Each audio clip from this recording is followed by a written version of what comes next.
हरि ओम।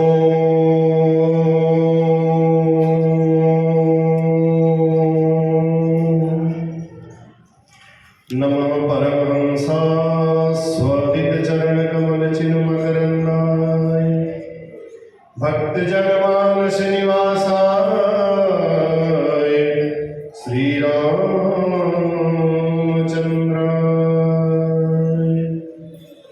ध्येयं सदा परिभवग्नमभीष्टदोहम् तीर्थास्पदं शिवविरिञ्चिनुतं शरण्यं भृत्यार्तिहं प्रणतपालभवाब्धिपोतं वन्दे महापुरुषते चरणारविन्दम्।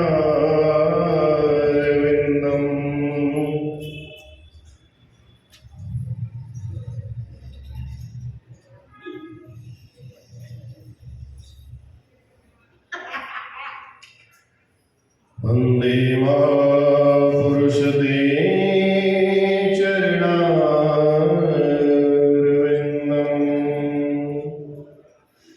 सीता आइए थोड़ा सा अपने मन और अपनी वाणी को पवित्र करने के लिए और भगवान से जोड़ने के लिए थोड़ा सा भगवान का 2 मिनट भजन कर लें। ज़्यादा नहीं, एक भजन फिर अंत में सुनाएंगे। सीताराम सीताराम सीताराम कहिए जाहि विधि राखे राम ताहि निधि रहिए। सीताराम सीताराम सीताराम कहिए जाहि विधि राखे राम ताहि निधि रहिए। जाहि विधि राखे सीताराम सीताराम सीताराम कहिए जाहि विधि राखे राम ताहि निधि रहिए। मुख में हो राम नाम राम सेवा हाथ में। मुख में हो राम नाम राम सेवा हाथ में। तुम अकेला नहीं प्यारे राम तेरे साथ में। तू अकेला नहीं प्यारे राम तेरे साथ में। विधि का विधान जान हानि लाभ सहिए। जाहि विधि राखे राम ताहि निधि रहिए।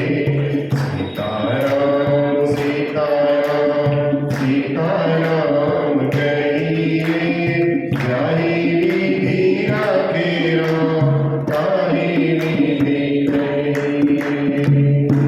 बोल सियावर रामचंद्र भगवान की।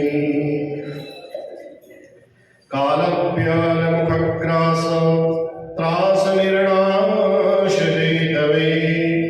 श्रीमद्भागवतं शास्त्रं कलौ कीरेण भाषितम्। कीरेण भाषितम् शुकेन भाषितम्। भागवत शास्त्र कैसा है जिसको सुखदेव महाप्रभु ने अपने मुखारविंद से बोल करके उसको और अधिक मीठा बना दिया। जैसा मैंने आपको बताया था, तोता बड़ा पारखी होता है। जिस फल पर अपनी चोंच मारेगा वो फल मीठा ही होगा। तो इसलिए ये भागवत रूपी जो फल है, इस फल पर जब सुखदेव भगवान ने अपनी वाणी से इसको बोलना प्रारंभ किया तो ये अत्यधिक और मीठा हो गया, अत्यधिक लाभप्रद हो गया।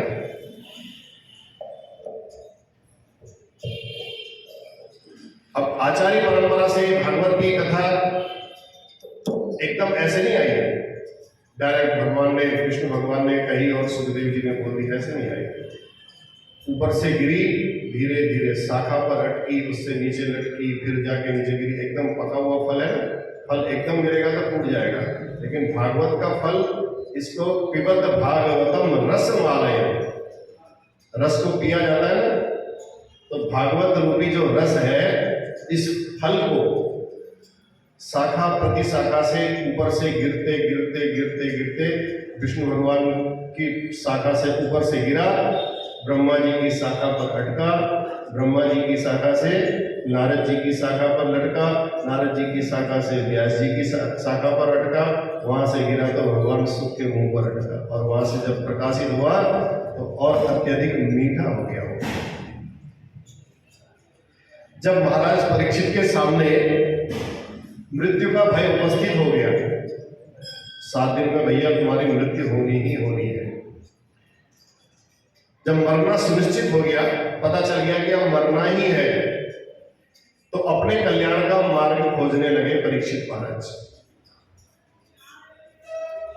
कभी इधर जा रहे हैं, कभी उधर जा रहे हैं। जब सब लोगों को, ऋषि मुनियों को पता चल गया कि सुखदेव परीक्षित जी को 7 दिन का श्राप लग गया है, तो सब ऋषि लोग, राजा थे बहुत बड़े, सब एकत्रित होने लगे, सब ऋषि लोग आने लगे वहां। जब सब ऋषि लोग आ गए, एकत्रित हुए, क्या विचार किया जाए, आपस में विचार चर्चा करने लगे कि समय भी ज्यादा नहीं है, इतना चर्चा करते करते एक समय बीत जाएगा, तो फिर कैसे 7 दिन में इनकी मुक्ति होगी, तो ऐसा कोई उपाय किया जाए। तो कल्याणकारी मार्ग खोजने लगे सब ऋषि मुनि लोग। तो उसी समय महामुनि सुखदेव जी महाराज,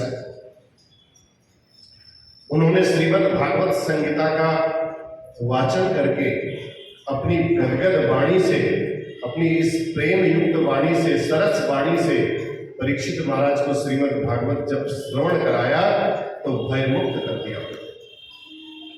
जैसे ही गंगा जी के तट पर सारे ऋषि मुनि बैठे थे, सुखदेव जी भागवत संहिता का प्रवचन करने के लिए विराजमान हुए, तो देवताओं को पता चल गया कि हरिद्वार के तट पर कहीं, गंगा जी के तट पर भागवत की कथा हो रही है।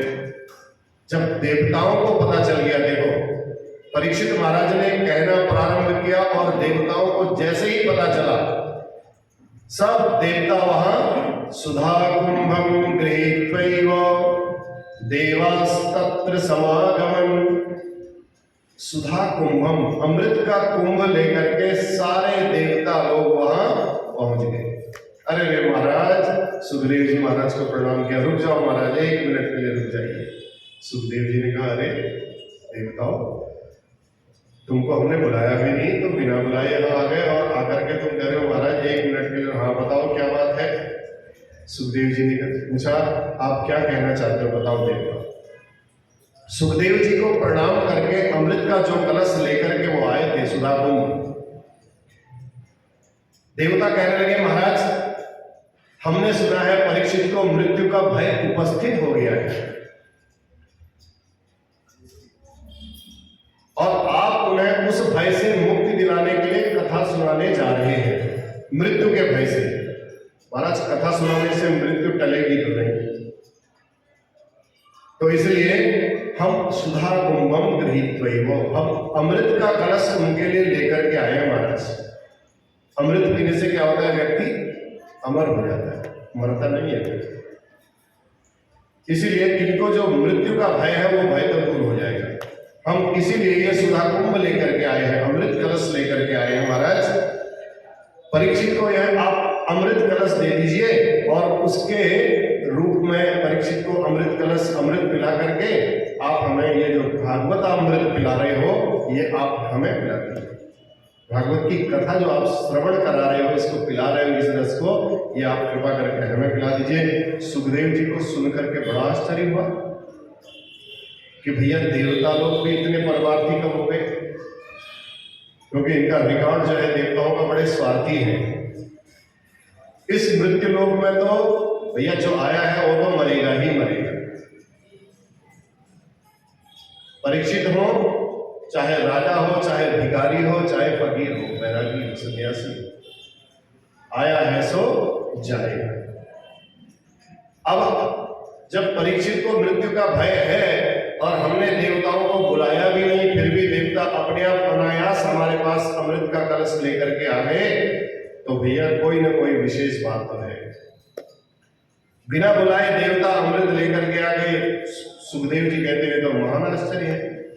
महाभारत में एक प्रसंग आता है, देवता कितने स्वार्थी हैं। सुखदेव जी महाराज को ऐसा प्रतीत क्यों हुआ?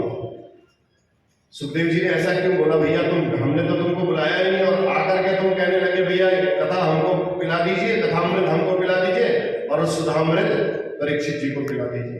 ये तोल करने लगे हो आप, ये तोल मोल यहाँ पर बिल्कुल उचित नहीं है। अब क्यों नहीं उचित है? महाभारत का जो मैं प्रसंग आपको बता रहा हूं, महाभारत में क्या हुआ, एक बार पक्षीराज गरुड़ जी अपनी माँ, उनकी माँ का नाम था विनीता, तो विनीता और कद्रू, ये दोनों पति को, दोनों देवरानी जेठानी, दोनों सौत थी, विनीता और कद्रू, ठीक है। तो इन दोनों में एक बार किसी बात को लेकर के विवाद हो गया।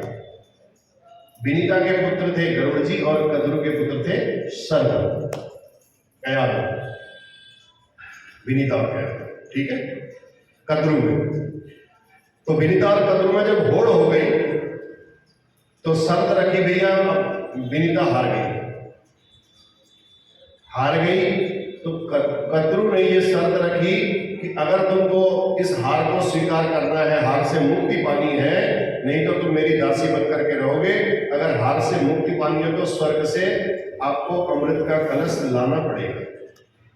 अब रोज घर में रहे और रोज ताने दे, क्योंकि हार गई थी तो दासत्व तो स्वीकार करना पड़ा, दासी बन करके रहना पड़ा उसको। विनीता से रहा नहीं गया। एक दिन अपने बेटे को, गरुड़ को बुलाया और कहा, गरुड़ बेटा देख,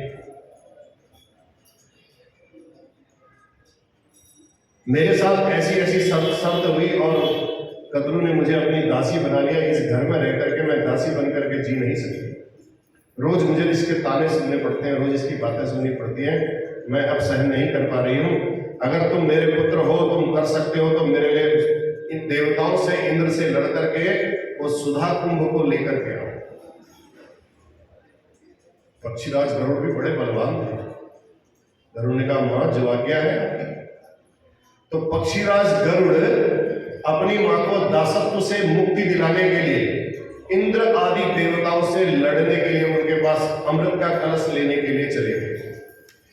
अब जब अमृत का कलश लेने के लिए गए तो इंद्र आदि देवताओं ने बिल्कुल मना कर दिया, भैया हम अमृत का कलश नहीं लेंगे। पक्षीराज गरुड़ को समझाया, कहा तो क्या पागल हो गए बा, ये अमृत आप ले जा करके अगर आप सर्पों को पिलाओगे तो इस सर्प तो अमर हो जाएंगे और ये तो दिन प्रतिदिन आतंक पे आतंक मचाते जाएंगे, ऐसा काम मत करो बिल्कुल। पक्षीराज गरुड़ ने कहा, नहीं, मैं अभी आपकी कोई भी बात नहीं सुनूंगा, किसी भी हालत में मैं कोई बात सुनने में नहीं हूं। मुझे अपनी मां को उस दासत्व से मुक्ति दिलानी है और मुझे अमृत का कलश चाहिए। कहा और जोर से बला हटा, वहां से कलश पकड़ा और कलश को लेकर के वो अपनी माता के पास, विनीता के पास आ गए। इंद्र को लगा भैया ये तो माना नहीं, अगर सर्पों ने इस कयादू को देगी, अमृत का कलश देगी इसकी मां, और उसने अगर सर्पों को पिला दिया तो ये तो बड़ा भय हो जाएगा। तो इंद्र ने अपना वेश बदला, मायावी वेश बना करके इंद्र भी पीछे पीछे पक्षीराज गरुड़ के भागे और जैसे ही कयादू के हाथ में कलश दिया, दासत्व से मुक्ति पाई और तुरंत इंद्र ने रूप बदल करके, वेश बदल करके उस कलश को पकड़ा और अपना वहां से लेकर के भाग गए। तब सुखदेव जी कहते हैं कि तुम उस अमृत के कलश को देने में तुम इतने राजी नहीं थे, पक्षीराज गरुड़ को भी तुमने वो कलश नहीं दिया। आज तुम बिना कहे, बिना बताए, बिना बुलाए तुम यहाँ उस कलश को लेकर के, अमृत के कलश को लेकर के आ गए। क्या बात है, कोई ना कोई बात तो है। दासत्व से मां को छुटकारा मिल गया। यहां सुखदेव जी महाराज कहने का अभिप्राय ये हुआ, गरुड़ को आवश्यकता थी तब भी इंद्रादि देवताओं ने उस कलश को किसी को नहीं दिया। इसके विरुद्ध आज परीक्षित को कथा सुना रहे थे और बिना बुलाए देवता लोग वहां सुधा कुंभम गृहीत सुधा कुंभ को लेकर के वहां आ गए और अमृत देने के लिए, अमृत कलश देने की बात करने लगे। तो सुखदेव जी को तब बहुत बड़ा आश्चर्य हुआ। अब देवताओं ने कहा महाराज एक निवेदन है हमारा भी सुन लीजिए। सुखदेव जी को कहा, सुखदेव जी ने कहा बताओ, ये स्वर्ग का अमृत है महाराज, आप इसको परीक्षित को पिला दीजिए और जो कथामृत आप इनको पिला रहे हैं उसकी जगह आप ये कथामृत हमें पिला दीजिए। प्रपास्यामो वयम सर्वे श्रीमद् भागवतामृतम। देवताओं ने जब ऐसा प्रस्ताव रखा, किसके आगे? श्री सुखदेव मुनि के आगे, सुखदेव महाप्रभु के आगे।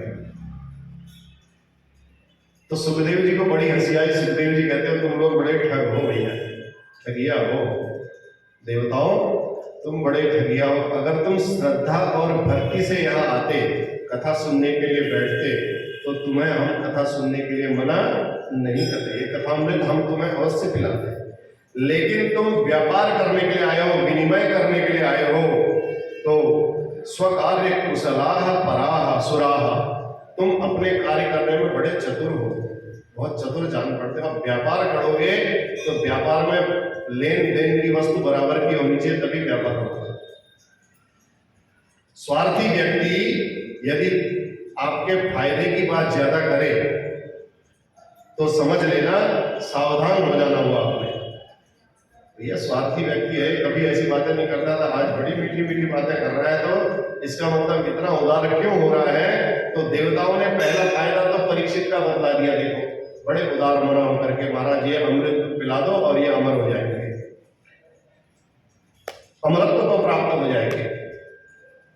अब अमृत कोई साधारण वस्तु तो है नहीं, आपको पता होगा समुद्र मंथन हुआ, समुद्र मंथन में जब 14 रत्न निकले तो 14 रत्नों में सर्वश्रेष्ठ रत्न अमृत ही था, जिसके लिए देवताओं और राक्षसों का युद्ध भी हो गया। तो ऐसा दिव्य अमृत लेकर के अब कितना देवासुर संग्राम कितना भयंकर हुआ था।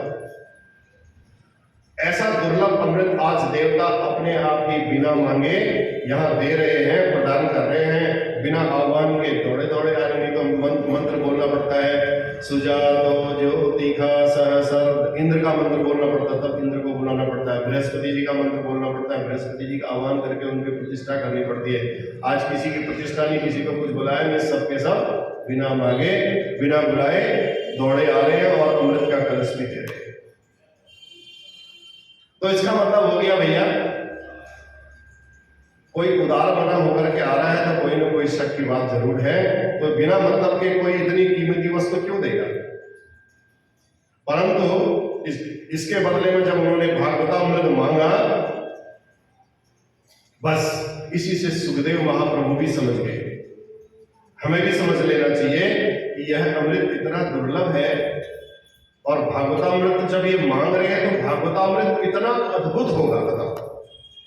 इसीलिए मेरी इच्छा भी थी कि इस अमृत को मैं तो पीऊं ही पीऊं, आप भी पियो। ये भागवतामृत कितना अद्भुत होगा जब देवता लोग अमृत देने के लिए तैयार हैं और उसको पीने के लिए तैयार हैं, उसको छोड़ दे रहे हैं, पहले छोड़ दे अमृत को। तो इससे कल्पना करनी चाहिए कि वास्तव में भागवतामृत कितना अद्भुत रहा होगा, जिसके बदले में देवता लोग अमृत देने को तैयार हैं। और देवता लोगों की विशेषता है घाटे का सौदा तो करते नहीं भैया, कोई नहीं करता घाटे का सौदा। तो आज अपना अमृत रख दिया सामने और कहने लगे लो महाराज आप परीक्षित को पिला दीजिए। तब सुखदेव जी कहते हैं अरे देवताओं, तुम लोग वास्तव में बहुत बड़े ठग हो, ठगिया हो। मैं तुमको इस भागवतामृत को नहीं पिला सकता हूं क्योंकि तुम इसके अधिकारी नहीं हो। तुम इस कथामृत को तो बेचने के लिए आए हो, अपने अमृत को बेच करके मेरी कथामृत को तुम खरीदना चाहते हो, तो इसलिए मैं तुम्हें बिल्कुल ये कथामृत नहीं दूंगा। तुम सरासर ठगी हो, ठगिया हो। वह कांचा को मणिर महान, कहां तो तुम्हारा यह अमृत कांच के टुकड़े के बराबर और कहां मेरी ये कथामृत मणि के बराबर। अब कांच को दे करके कोई मणि को लेना चाहे तो ऐसा कैसे हो सकता है?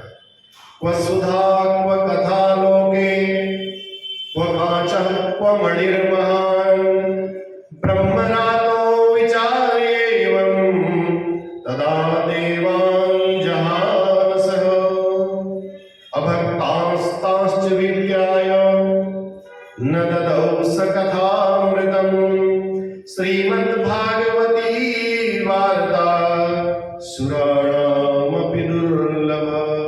ये भागवत की वार्ता तो देवताओं के लिए भी दुर्लभ है।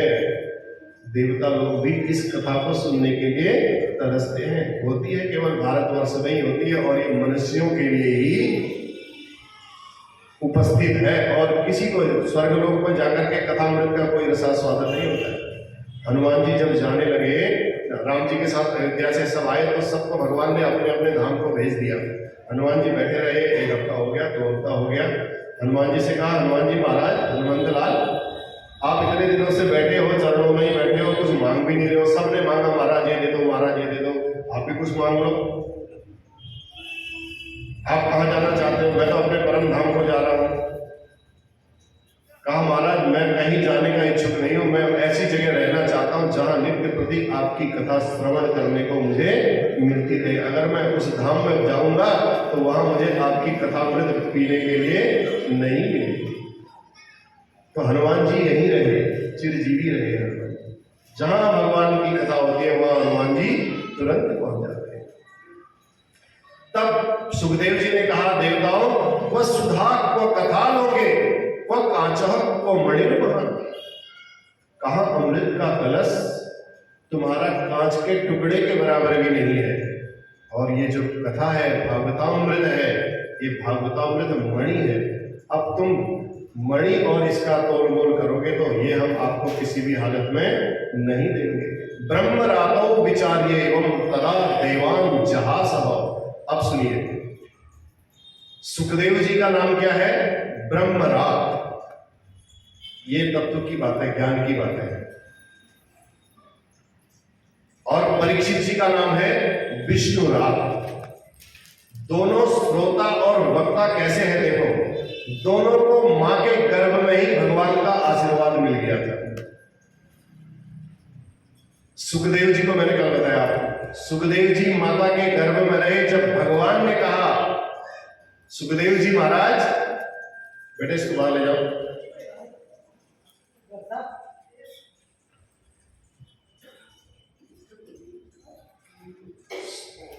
माता के गर्भ में जब 12 वर्ष तक सुखदेव जी रहे तो व्यास जी महाराज ने भगवान से प्रार्थना की और भगवान ने गर्भ में जाकर के सुखदेव जी को समझाया। कहा बेटा तू मेरी माया तो मेरी है ना, तू डरता क्यों? निकल बाहर। मैं जिसको चाहूंगा, माधव की जो भक्ति करेगा, माधव की ही तो माया है, उसकी माया फिर कभी उसके हाथ लगेगी नहीं, उसके पास भी नहीं आएगी, स्पर्श भी नहीं करेगी मां। सुखदेव जी को मां के गर्भ में हुआ। और परीक्षित जी का दूसरा नाम क्या है? विष्णुरात। ये बात विशेष ध्यान रखना। सुखदेव जी का नाम ब्रह्मरात, परीक्षित जी का नाम विष्णुरात। विष्णुना रातः, रातः माने गच्छ, त्रायते रक्षति। भगवान विष्णु ने गर्भ में जाकर के जिसकी रक्षा की, कृष्ण भगवान गए ना उत्तरा के गर्भ में जाकर के परीक्षित की रक्षा की। गर्भ में ही ब्रह्म के दर्शन दोनों को हो गए थे। सुखदेव जी महाराज को भी हो गए और राजा परीक्षित को भी हो गए। बोलो सुखदेव महाप्रभु की जय। अब देखो कितने अच्छे श्रोता और वक्ता है। तो इनको माया कहीं छू सकती है? बताओ मुझे। श्रोता है ब्रह्मरात और वक्ता है ब्रह्मरात और श्रोता है विष्णुरात। तब ब्रह्मरातौ विचारेणं तदा देवान् जहासः।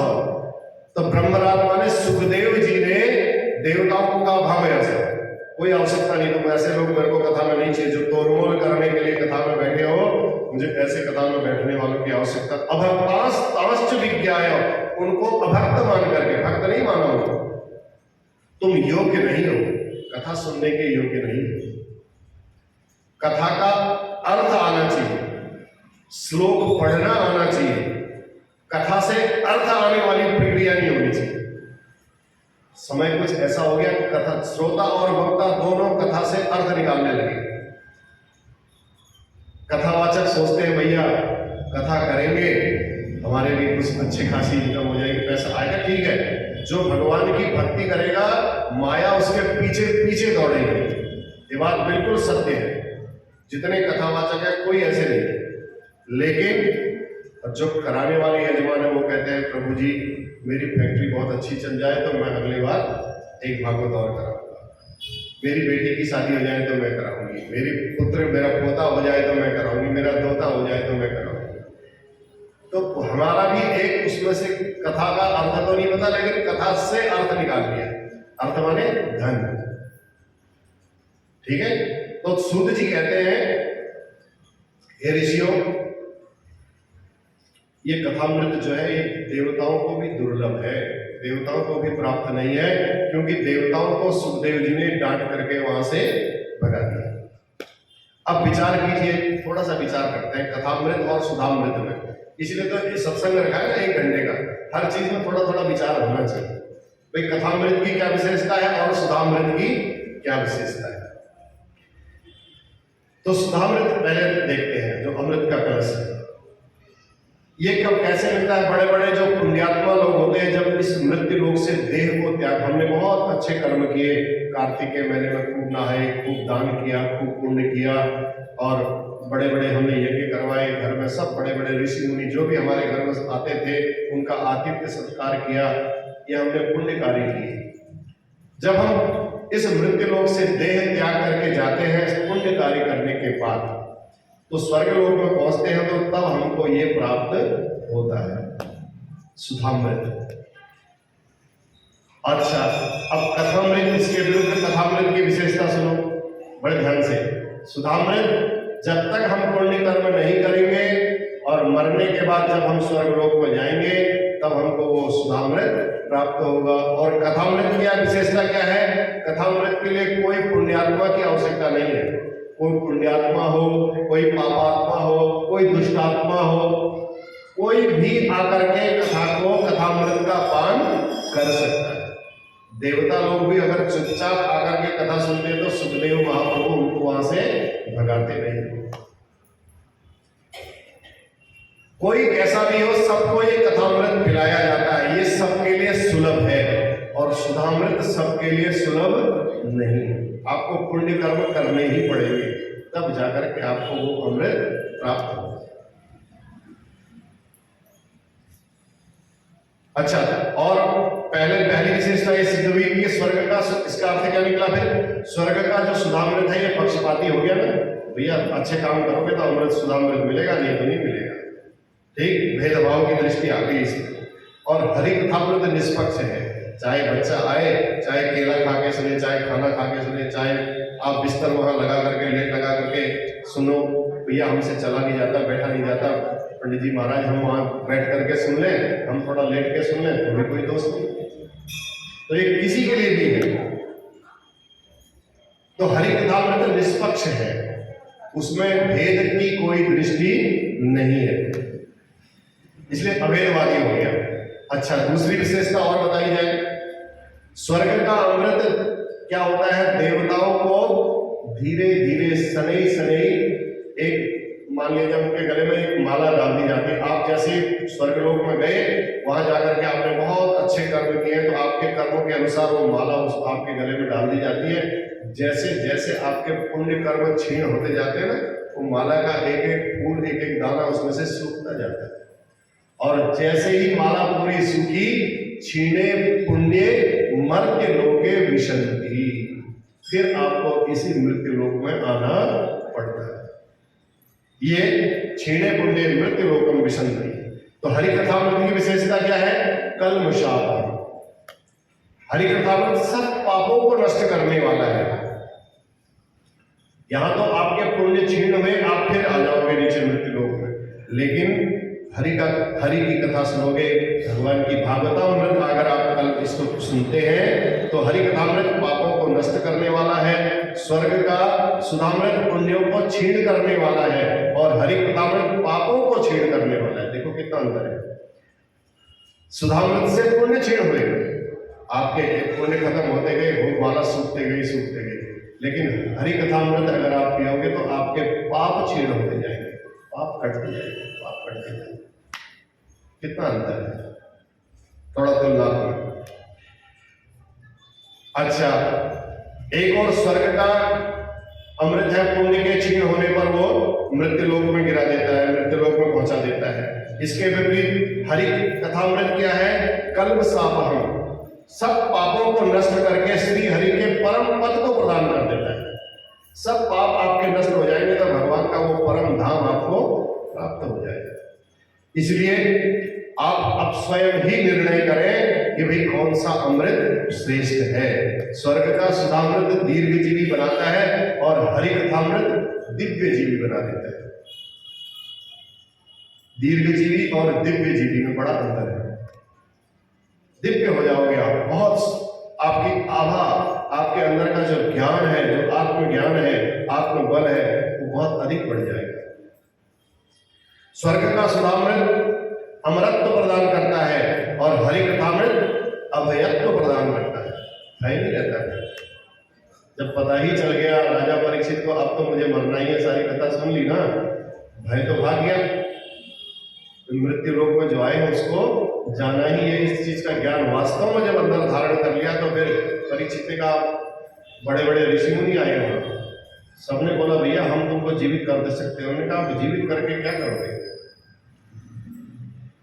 अब जो मैंने इस संसार में इस शरीर को पाकर के प्राप्त करना था वो तो मैंने प्राप्त कर लिया, मुझे मृत्यु का कोई भी भय नहीं है। काट भी लेगा तो ठीक, नहीं काटेगा तो भी ठीक। तो सुखदेव जी ने अच्छे से तोल करके ये निर्णय लिया कि हर दृष्टि से हरि कथामृत ही दिव्य है, श्रेष्ठ है। जहां पर मैंने बताया ना विष्णुराग और ब्रह्मराग, विष्णुराग श्रोता हो और ब्रह्मराग वक्ता हो, तो ऐसे श्रोता और वक्ता को कोई छल सकता है, कोई ठगी कर सकता है ऐसों के साथ? बताओ। श्रोता और वक्ता के साथ ठगी करने के लिए देवता लोग वहां आए थे, तो परीक्षित कोई साधारण श्रोता नहीं है।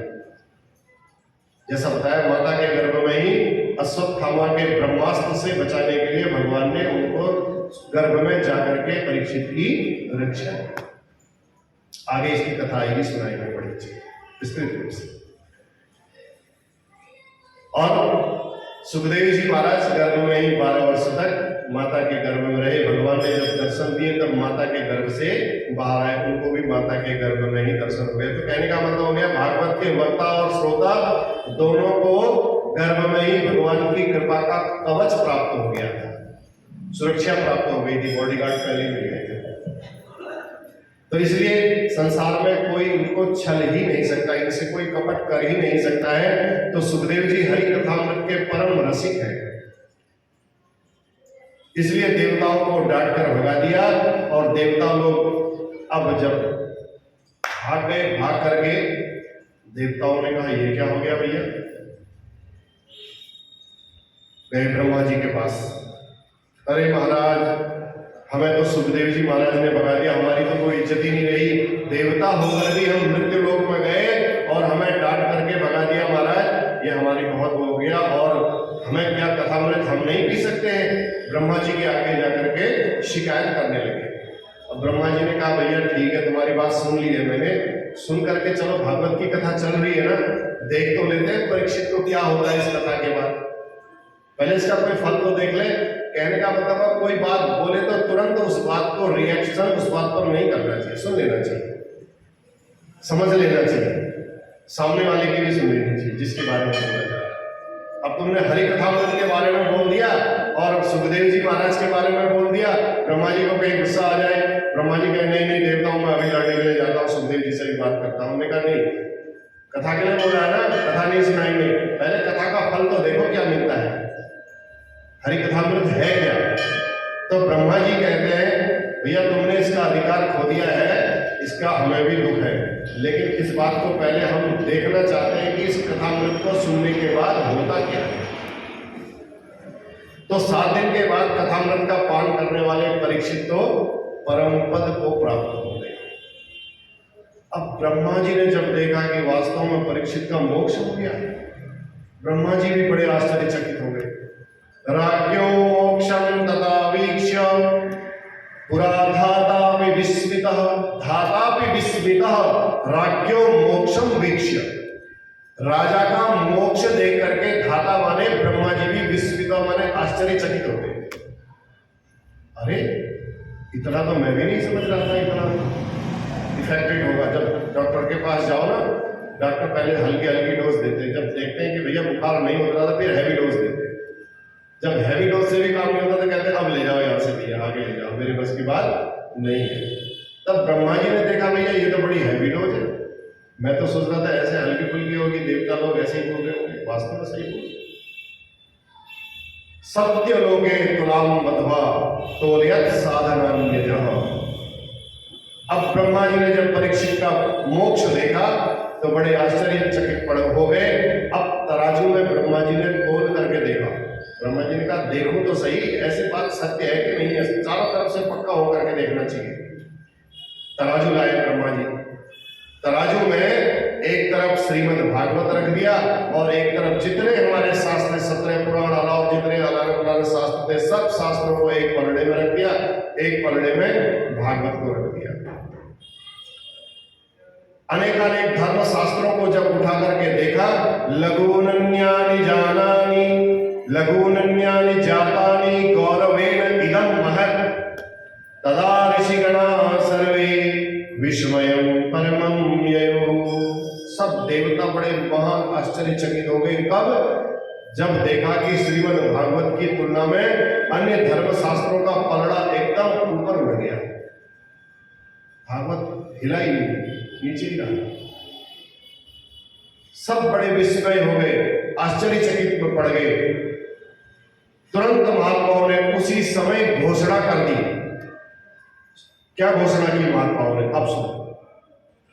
मेदिरे भगवत रूपम शास्त्रम भागवतम कलौ। इस कलयुग में साक्षात श्री कृष्ण ही इस भागवत में कलुषित प्राणी जो हमारे अंदर पाप हो गए हैं, हमारे अंदर दोष हो गए हैं, ऐसे इन कलुषित प्राणियों का कल्याण करने के लिए भागवत संगीता में आकर के भगवान कृष्ण साक्षात विराजमान हो गए हैं। ये सारे संतों ने घोषणा कर दी। उसी समय जब ब्रह्मा जी ने सब कुछ करके देख लिया, सारे ऋषि मुनियों ने सब ने देखा वहां पर वास्तव में ये बात बिल्कुल सत्य है, तब सब देवताओं ने ये घोषणा की भैया मेरे भगवत रूपम, ये भगवान का ही रूप है साक्षात। शास्त्रम भागवतम कलौ। हमारे कलयुग में जो उत्पन्न प्राणी है, कलुषित प्राणी, उन प्राणियों के लिए श्रीमद् भागवत में भगवान श्री कृष्ण आकर के स्वयं विराजमान हो गए। इसलिए भागवत के प्रत्येक अक्षर में गोविंद की छटा, गोविंद की श्यामलता समाई हुई है। बड़ा अच्छा लगता है भागवत का एक अक्षर भी अगर श्रवण करने के लिए मिले तो सुनने में बड़ा माधुर्य लगता है। ये भगवान का साक्षात वांग्मय विग्रह है, जैसा मैंने आपको बताया ना, साक्षात वांग्मयी मूर्ति है, विग्रह है। भगवान का साक्षात वाणी से निकली हुई ये प्रतिरूप है। भगवान है तो साक्षात वाणी के रूप में ये श्रीमद् भागवत है। इसलिए अब ऋषियों ने कहा सूत जी से, महाराज ये बात तो ठीक बताई आपने, लेकिन ये 7 दिन में सुनने की परंपरा कैसे चली? कृपा करके हमें ये भी तो बताइए आप। 7 दिन में सुनने की परंपरा कैसे चली, कैसे प्रारंभ हो गई? तब सूत जी कहते हैं 4 ऋषि सनक, सनंदन, सनातन और सनत कुमार, ये चारों ऋषियों ने देवर्षि नारद को सुना करके ये सप्ताह की परंपरा प्रारंभ की। सबसे पहले ये ज्ञान होना चाहिए। सनकादिकों ने देवर्षि नारद को सप्ताह की परंपरा प्रारंभ कथा सुना करके सप्ताह की ये परंपरा प्रारंभ की। तब सौनक जी ने बोला, महाराज आप कह रहे हो नारद जी को 7 दिन तक बैठा दिया और हमने सुना है नारद जी 2 घड़ी से ज्यादा नहीं टिकते एक जगह। बात कुछ समझ में नहीं आई, कुछ जची नहीं, पची नहीं महाराज। आप कह रहे हो 7 दिन तक नारद जी ने भागवत की कथा सुनी और हमने सुना नारद जी 2 घड़ी से ज्यादा नहीं टिकते। ऐसे कैसे रह रहे हो, ये बताओ महाराज। ये समझ में नहीं आई बात। ऐसे अस्थिर नारद जी ने 7 दिन बैठ करके भागवत को कैसे सुना और कहां सुना और क्यों सुना, कृपा करके बताइए। तब सूत जी महाराज शौनकादि ऋषियों को बताते हैं, क्या बताते हैं? एकदा हि विशालायाम चत्वारो ऋषयो मला सत्संगार्थं समायाता तत्र सुस्तत्र नारदम्। बद्री नारायण की बात है। विशालापुरी माने बद्रीनाथ धाम।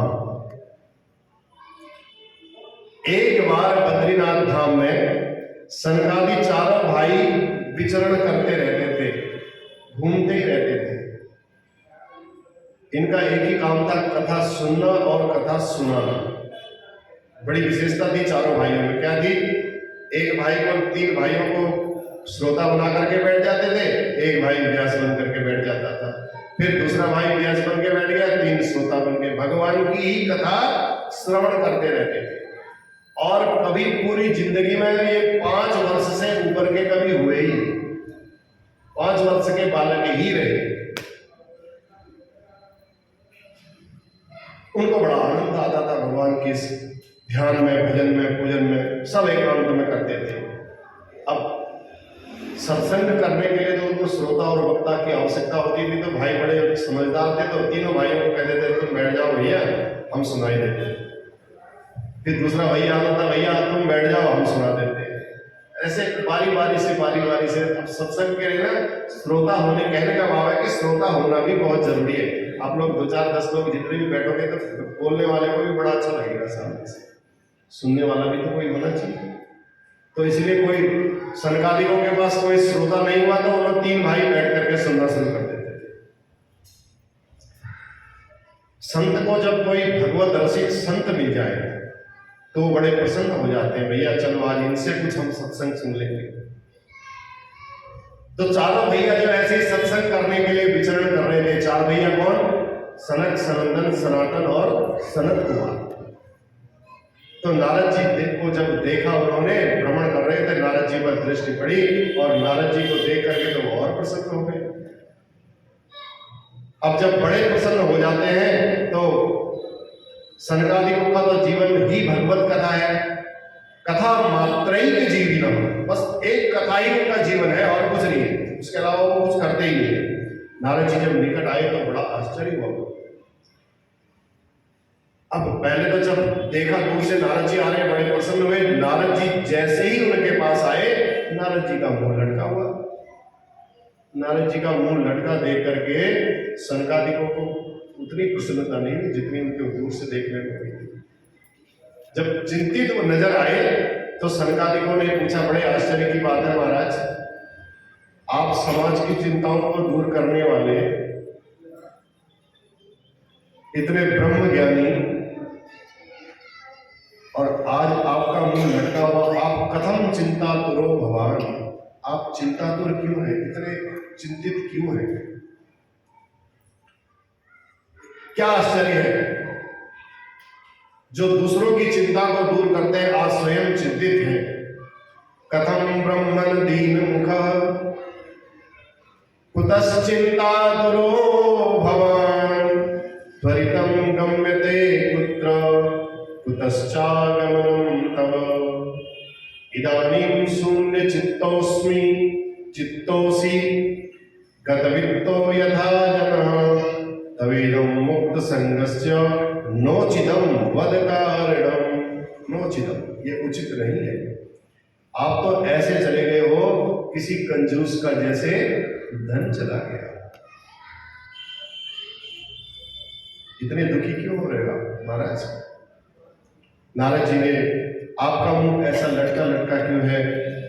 सब सनकादिकों ने सारी बात पूछी, आप कहां से आ रहे हो, किस बात की आपको चिंता है, आप भागे भागे आ रहे हो, आपका मुख कमल ऐसे लग रहा है जैसे कोई महाकृपण का धन चला गया हो। गत वित्तो यथा जनः, कोई कंजूस आदमी धन छिपाए रहता है, पता चले पोटली साफ हो गई, उसकी क्या स्थिति होगी? तब नारद जी को कहा तुम्हारा क्या चले गया, आप क्यों मुंह लटकाए हो? मेरी तो बात समझ में ये नहीं आ रही कि आपने मुंह क्यों लटकाया।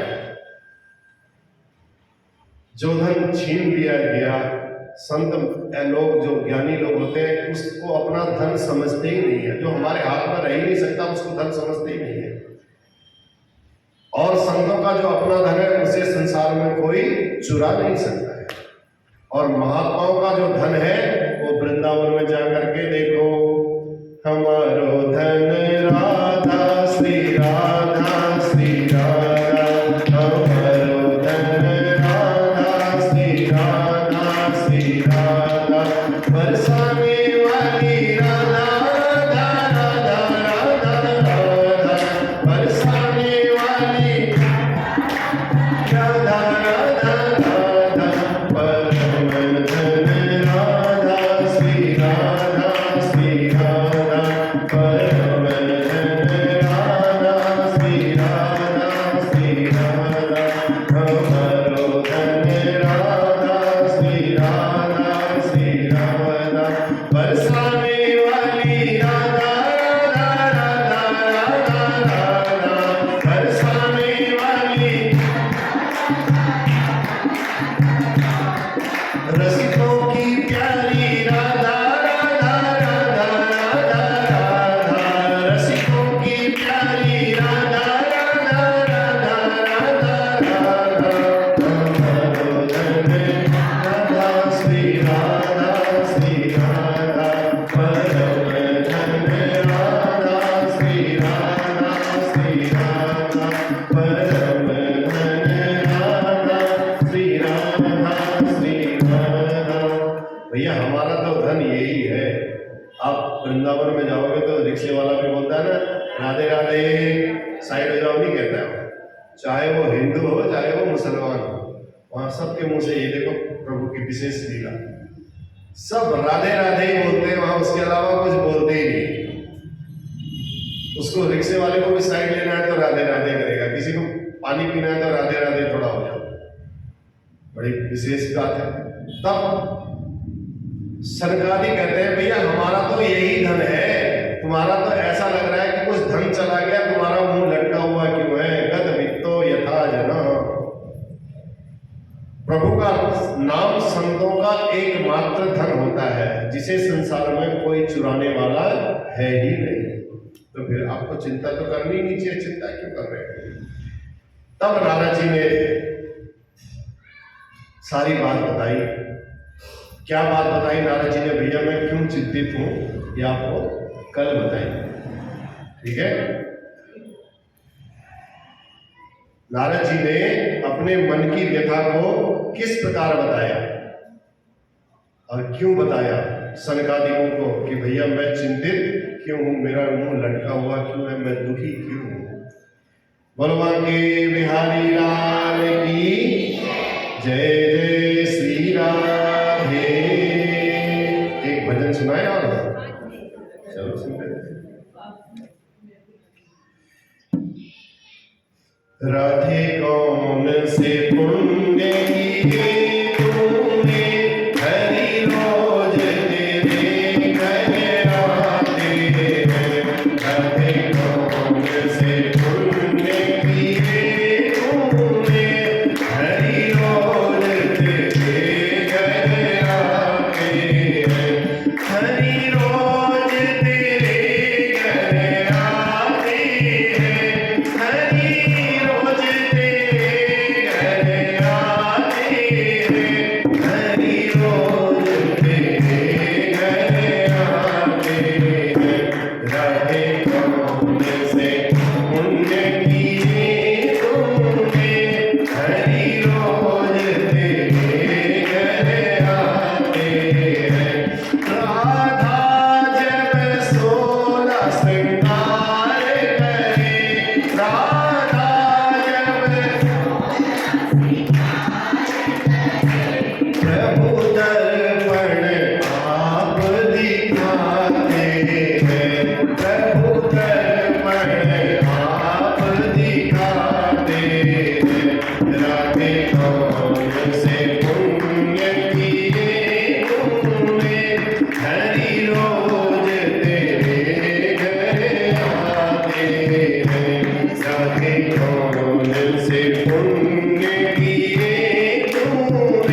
शरीरो